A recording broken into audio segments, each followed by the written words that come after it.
જે માનનીય સંસદ સભ્યશ્રીએ કીધું એ પ્રમાણે હેલીપેડ પર અમારે વાત થઈ હતી અને એ એક્ઝિક્યુટિવ એન્જિનિયર સ્ટેટ જે છે એના મારફત આ વાત જણાવી હતી અને આ મુદ્દે જે ડેડિયાપાડા ધારાસભ્યશ્રીએ જે આવેદન આપ્યું છે એની મેં તપાસ પણ સોંપી દીધી છે અને એ વાત મેં હેલીપેડ પર કીધી હતી. એમને જે એમના લેટરમાં કીધું કે અહીંયા કાર્યાલયમાં મારી ચેમ્બરમાં વાત કરી તો એ વાત ખોટી છે, પણ હેલીપેડ પર આ વાત થયેલી અને આવી રીતના રૂપિયાની માંગણી થઈ છે એ પણ ત્યાં હેલીપેડ પર થયેલી.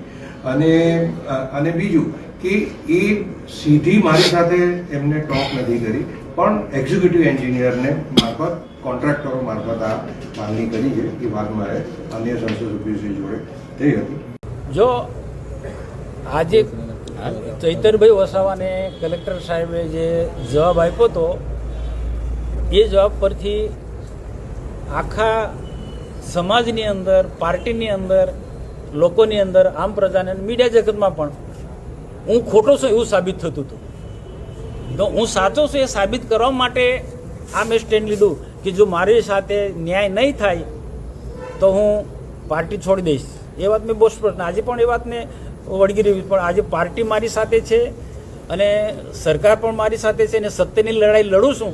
એમાં મારા અહીંના નર્મદા જિલ્લાના કાર્યકર્તા પણ, ભારતીય જનતા પાર્ટીના પણ બધા કાર્યકર્તા, શુભેચ્છક મિત્રો પણ હું આજે પણ કહું છું કે પ્રજાના હિતમાં, જિલ્લાના હિતમાં, ગરીબોના હિતમાં ક્યાંક પણ જે પણ કંઈક લડાઈ લડવાની હશે, જે પણ બોલવાનું હશે હું બોલીશ. આજે સત્ય સાબિત થઈ ગયું છે. બિલકુલ. આજે કલેક્ટરે કીધું કે અહીંની વાતનો મેં ના પાડી છે.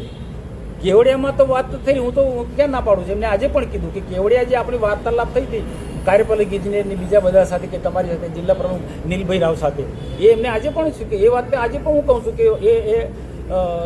એ વાત સાચી છે ને એમાંથી ફરી નથી જતા.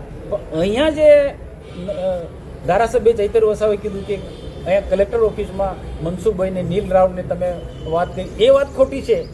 એવું પૈસા માંગ્યા છે એવું કલેક્ટરે સ્વીકાર્યું છે આપની સમક્ષ. હવે એ મુખ્ય કાર્યપાલક ઇજનેર આખી બધી માહિતી જાણે છે. જે પણ વાર્તાલાપ થયો હતો ચૈતરભાઈનો એ કાર્યપાલક ઇજનેર સાથે વાર્તાલાપ થયો છે, એ આવનારો સમય બતાવશે.